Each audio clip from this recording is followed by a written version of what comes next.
New South Wales Premier has today visited Coffs Harbour to announce a step forward for the Great Koala National Park. Consultation is expected to take 12 months on the project, taking on board the views of 3 key advisory panels. The footprint of the Great Koala National Park laid bare during Chris Minns' first official visit to Coffs Harbour since becoming Premier in March. He was joined by Ministers Penny Sharp and Tara Moriarty to rubber stamp the project. We've set up these consultancy bodies. We believe that they'll do the right thing. Giving feedback on the process of assessing land for inclusion in the national park and also provide information on economic, social, ecological and cultural matters. We want to hear from community groups, industry groups, Indigenous groups and everyone across the community about how this will work so that we can feed that through into our decision making for the setting up of this koala park. I think probably a 12-month horizon is the start of it, where there's a lot of work to do. Citizen scientists like Christine Bryant have welcomed the announcement as they've been on the ground for years helping spotlight and count koalas. There are 5 groups of us. And we go out once a week down different fire trials at the same time. And we have a megaphone with the call of the male koala that we play along designated spots. And we listen for a call back.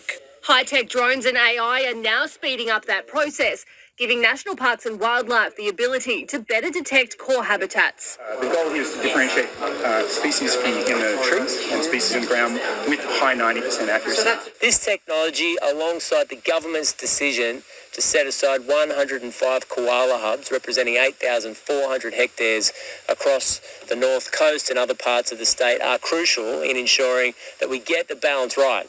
Greens MP Sue Higginson says while there is merit in the advisory groups, today's announcement fell short, especially if logging continues. We still don't know when this park will be created. We know it won't be in the next financial year. I don't think that this announcement is really what the community was looking for. Britt Ramsey, NBN News. Meanwhile, calls for an end to logging in state forests have grown louder. Environmentalists and the knitting nanas today crashing a meeting scheduled between Environment Minister Penny Sharp and key representatives involved with the Great Koala National Park.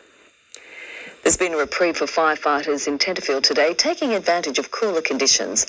The fire at Frost Road in Woodside has burnt nearly 7,000 hectares and is out of control, while blazes at Sawyers Creek, Scrub Road and Benders Creek are being controlled.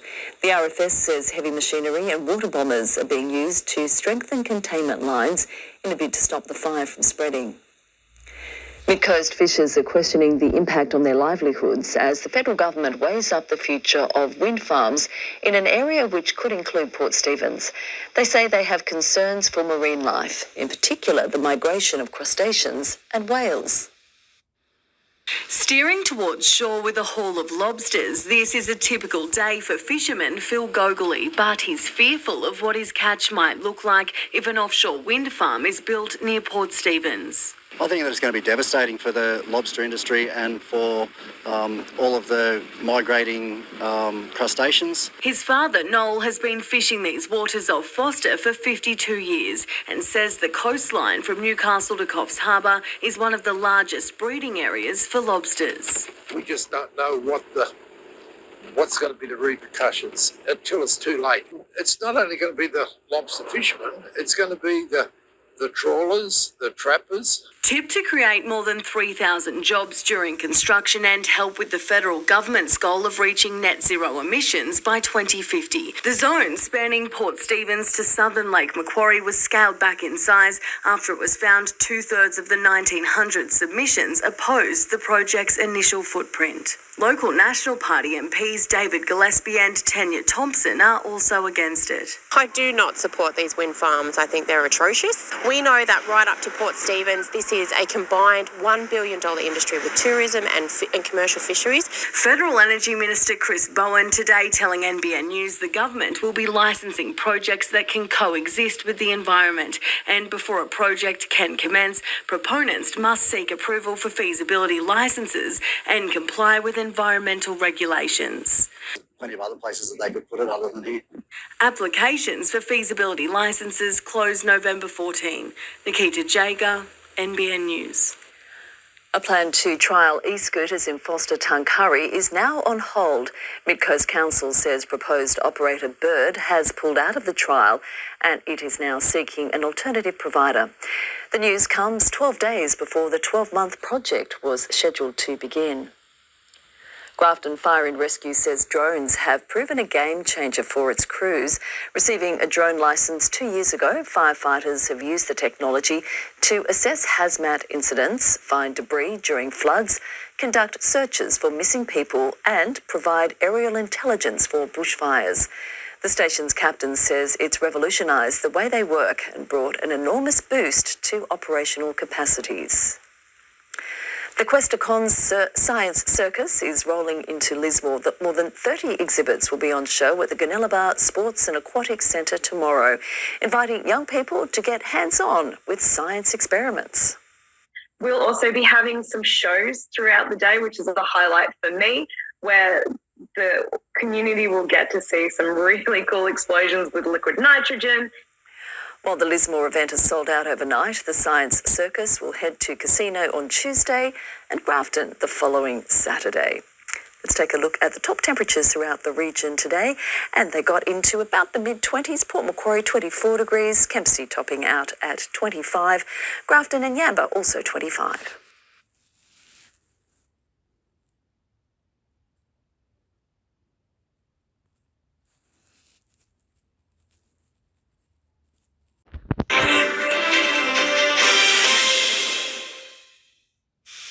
There's been a reprieve for firefighters in Tenterfield today, taking advantage of cooler conditions. The fire at Frost Road in Woodside has burnt nearly 7,000 hectares and is out of control, while blazes at Sawyers Creek, Scrub Road and Benders Creek are being controlled. The RFS says heavy machinery and water bombers are being used to strengthen containment lines in a bid to stop the fire from spreading. Meanwhile, a rapid response bushfire fund has been set up for those in the Tenterfield and Clarence Valley LGAs to help locals recover. The $3,000 grants will allow property owners impacted by fire to replace infrastructure and assets. Applications can be made via the Northern Rivers Community Foundation website. An emotional day for the RFS family, remembering Senior Deputy Captain John Holmes in a memorial service at Malangani today. Volunteering 52 years with his local brigade, John passed away while battling the Bean Creek fire in Kyogle last month. He's been remembered as a gentle, sincere man and a well-respected member of the RFS. Parking limits could be shaken up in Ballina under a plan by the local council to stop drivers overstaying their welcome. But local businesses are outraged, saying it'll only make the problem worse. As Ballina's popularity rises, parking spaces across the CBD are few and far between. It's gone from being a quiet fishing village to a major regional centre, one of the fastest growing in Australia. For business owners like florist Jennifer Babiuk, the struggle to find a spot has become a daily headache. The parking is getting worse and worse every year, and it's making business harder to operate. The local council now wants to update its parking rules, proposing in-ground parking sensors, marked bays on River and Tamar Street, and new time restrictions, suggesting that by reducing the parking limit in short-term spots to half an hour, it will decrease the chance of short-term parkers taking up medium-term spaces. The whole idea is to optimise the parking durations so we get a good turnover of customers to support businesses.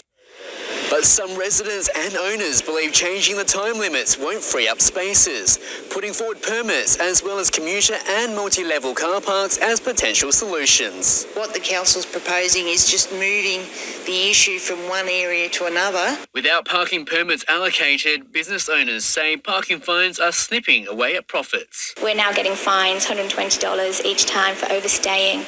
The issue is we have things that we need to carry in and out of the business, and we don't always have time to rush back and move the car within the 2-hour time limit. Feedback can be submitted via council's website by November 17. We really need the public and the owners, the businesses and employees to give us their detailed comments so we can come up with an actual solution that suits people the best. Andrew Dew, NBN News.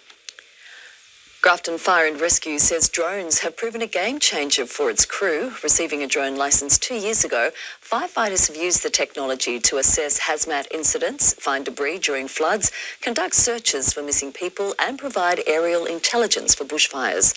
The station's captain says it's revolutionised the way they work and brought an enormous boost to operational capacities. Toxic cane toads are spreading at an alarming rate across the Tweed Shire, posing a significant threat to pets, wildlife and agriculture. Council has organised a community cane toad bust next Wednesday from 6:30pm at John Baker Reserve in Benora Point. The event will start with an educational talk. Then participants will split into groups to remove cane toads from the park. The original Yellow Wiggle has spent the day on the Gold Coast, taking to the stage once again. The event all about saving lives after Greg's close call in 2020. Performing at a bushfire relief concert more than 3 years ago, the original Yellow Wiggle collapsing in front of hundreds. I suffered a sudden cardiac arrest at the end of that show, and if it wasn't for people who knew how to do CPR and the fact that there was an AED available to save my life, I probably wouldn't be here. It was a day after his 48th birthday, and as far as Greg knew, he was perfectly healthy. Now he's warning others it can happen to anyone at any time.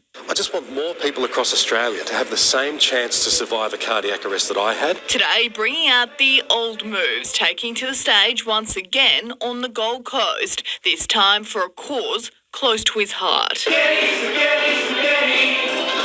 We're asking dental practices all over Australia to register their AEDs with Heart of the Nation so they can be found more easily in the event of sudden cardiac arrest occurring in the community. Heart of the Nation is a free app that anyone can download, displaying the nearest AEDs in your area. There are currently 75 registered on the Gold Coast, but there's many more yet to be added. Dental practices often have a defibrillator in their practice, and we really believe that the work that Greg's doing is amazing, and we want to get all the defibrillators in dental practices registered on the Heart of the Nation app. Yasmin Bennell, NBN News. The Questacon Science Circus is rolling into Lismore. More than 30 exhibits on show at the Ganelabar Sports and Aquatic Centre tomorrow, inviting young people to get hands-on with science experiments.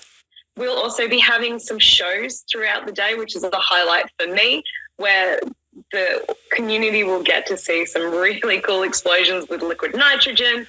While the Lismore event is sold out, the Science Circus heads to Casino Tuesday and Grafton the following Saturday. Well, it would seem viral video sensation Claude the koala has struck again, this time introducing his partner and Joey to an all-you-can-eat buffet at the Eastern Forest Nursery near Lismore. CCTV captured a mother carrying her baby as she helped herself to seedlings on 4 different nights in September and October.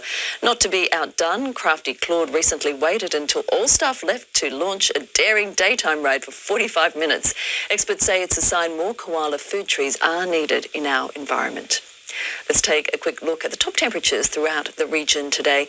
They're pretty well sat in about the mid-20s, Evans Head topping at 26 degrees, 24 at Cape Byron.